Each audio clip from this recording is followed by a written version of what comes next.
A new report out by Flex and Strategy Group looks at where the business success is happening right now.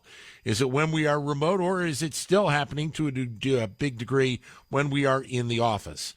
Callie Williams Yost is the CEO and founder of the company, and she joins us to discuss the findings. Callie, great to have you with us. Thanks very much for your time today. Oh, thank you for having me. It's great to be here. Thank you. Let me start larger scale, because this is a question that I'm pondering a lot right now. And obviously, we saw the big shift to remote work because of the pandemic, but we've obviously seen a lot of companies start to bring employees back, whether it's 5 days a week, whether it's 4 with one remote, whatever that dynamic is. What are you hearing from people as to maybe what the longer term future is going to be around remote work, or are we going to see everybody back in the office at some point down the road? What's so interesting, Dan, is our research, which we actually have conducted before the pandemic. So this is one of the few research studies that shows pre- and post-pandemic outcomes for employees. We found that flexibility is actually happening everywhere. We are basically all flexible workers now, so it's not as if flexibility is going to go away. Actually, flexibility delivers the business outcomes that are most important to leaders: productivity, engagement, communication, and innovation, and even more so post-COVID. So really what we're talking about is how to optimize that. Instead of trying to go back to something, how do we go forward? And what we found is when you offer training and guidance, you even further accelerate those business outcomes. And that is where organizations should be focused. They should be focused on what happens best when we are together in the office, and what can we still do very well from the lessons learned over the pandemic, and from that develop the flexible work model they'll go forward with. And it's not just people in the office, it's people who are also on site. They too can have flexibility to deliver for the business as well. Which is interesting because, if you go back a few years, there was more focus on companies not doing the training, et cetera, because they were concerned about the employees taking the training and go someplace else.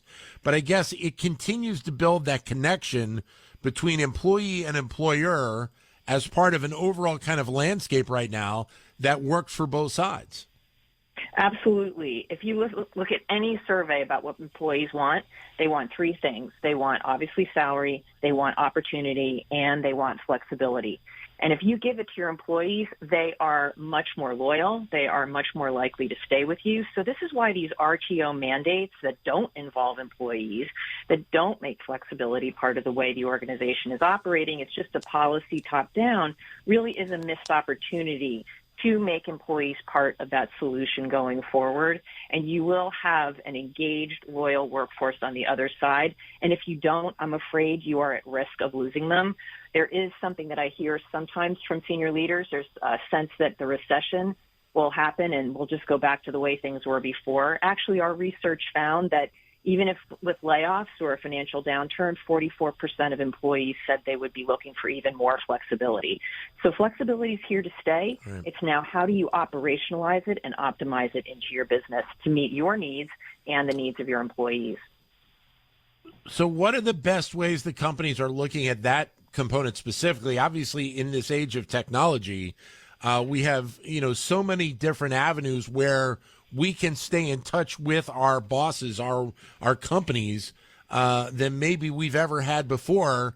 And I guess we're kind of learning a new normal in terms of how we are connecting with those people as well, correct? Absolutely. It's important to remember that the flexibility we've had over the last 3 years was crisis-driven. It was not intentional. This does not look like what a well-executed flexible work strategy is going to be. And part of that is being intentional about how you are connecting and how you are using technology. But as I say to leaders, the first place to begin is to begin with the work. And what do you need to do? And then determine how, when, and where that work happens best.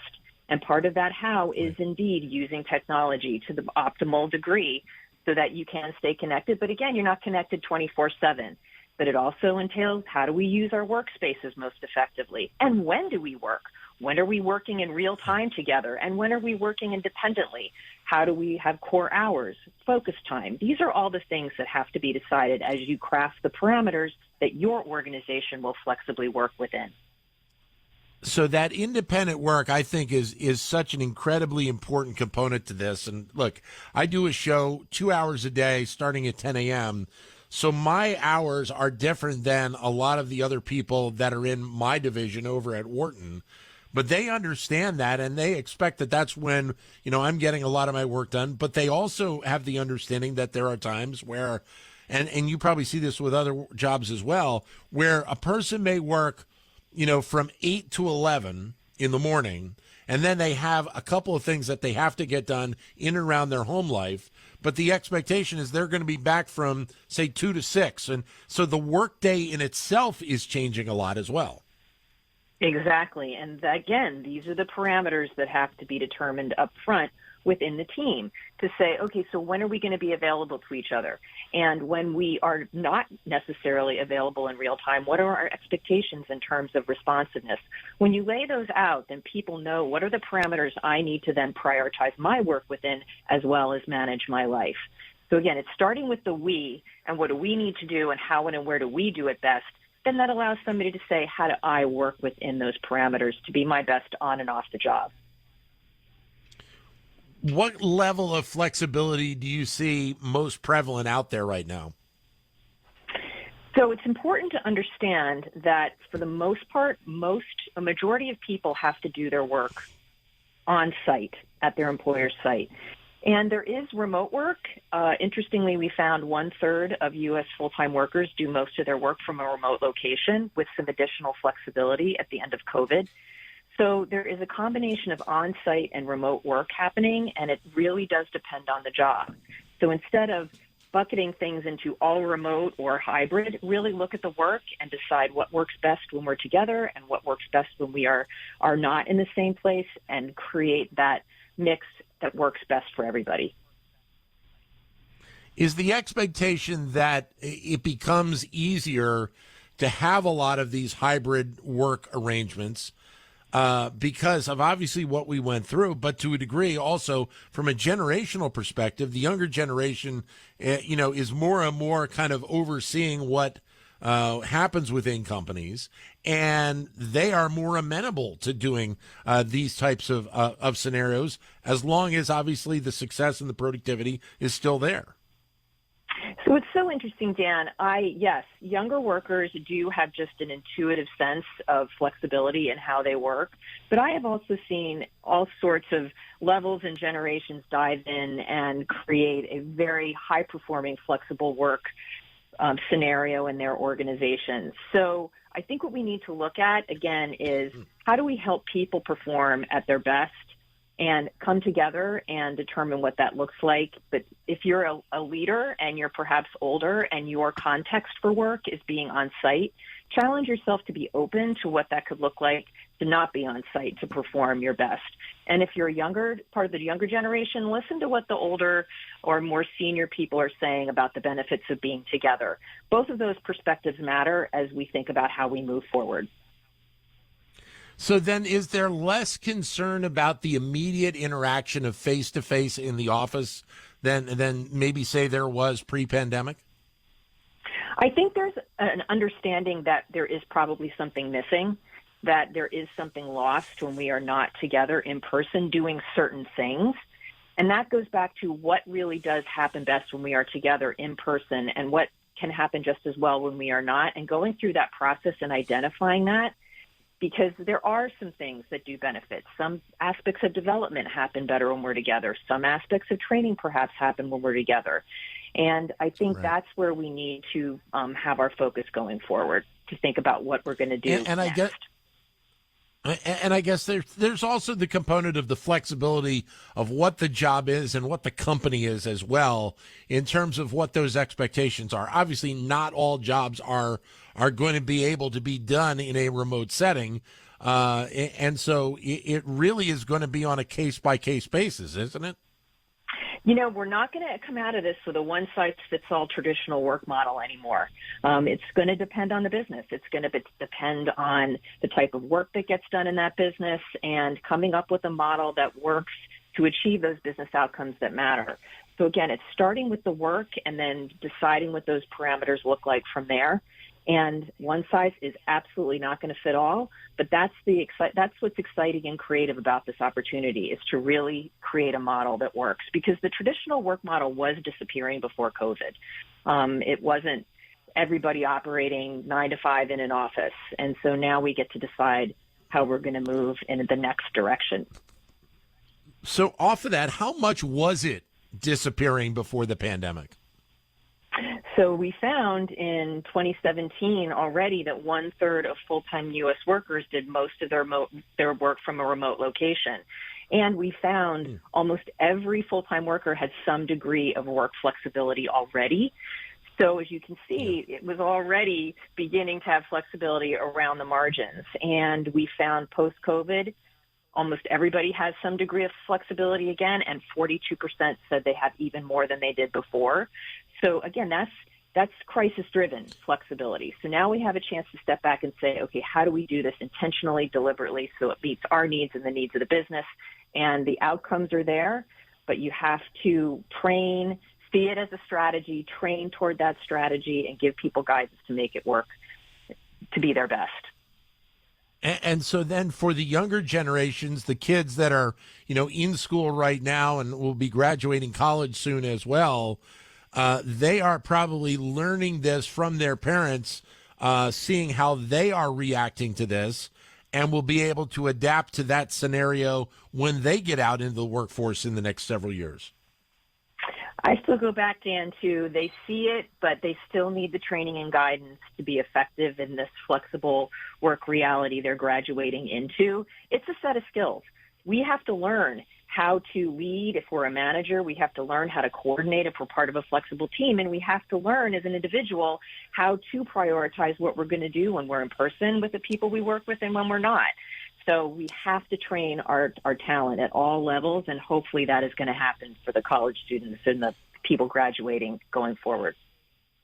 How then does that potentially build out other segments? Like when you think about the training component itself, and what we have known, to be kind of the path in the past, that I think, kind of changes the mindset on what training is going to be and how it is going to be done, doesn't it, a little bit?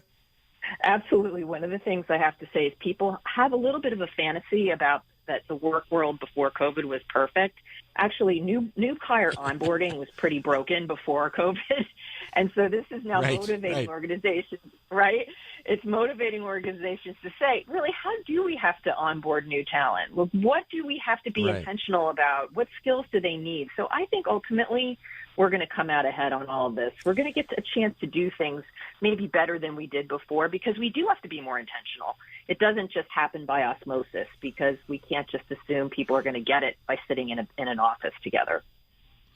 Is HR then the area of the company that has been seeing the most change or impact and will continue to in the years ahead? That's a really great question, Dan, and I think it's an important one. HR plays an important role. They're the ones that get the talent, retain the talent, and they know flexibility is required to do that.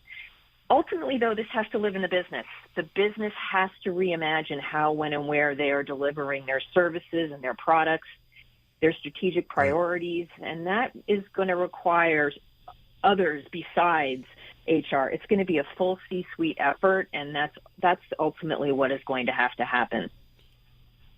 Well, and I ask that in part because there have been various stories out there over the last few years about the cost of a lost employee and how much, it really adds to what the bottom line that HR has to deal with when you lose an employee and you have to replace it and such. And so if that mindset is there up and down the corporate ladder in a company, then obviously there's a bottom line benefit to that firm.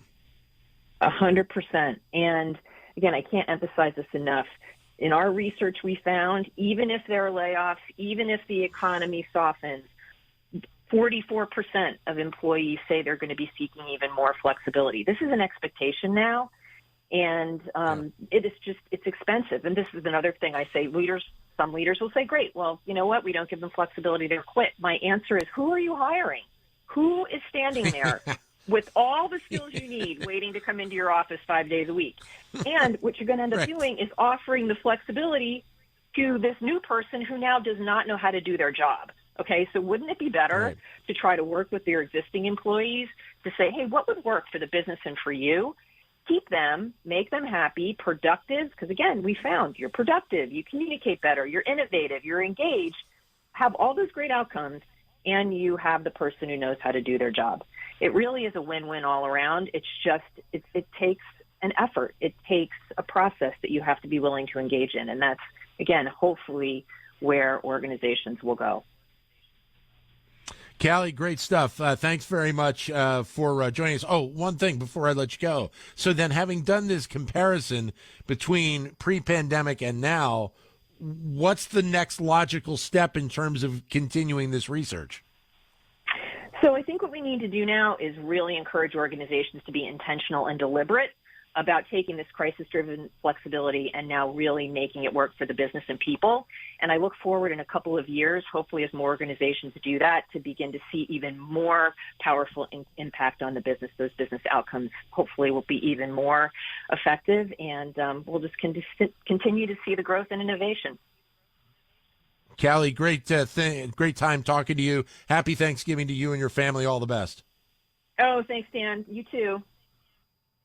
Thank you. Callie Williams Yost, who is CEO and founder of Flex and Strategy Group.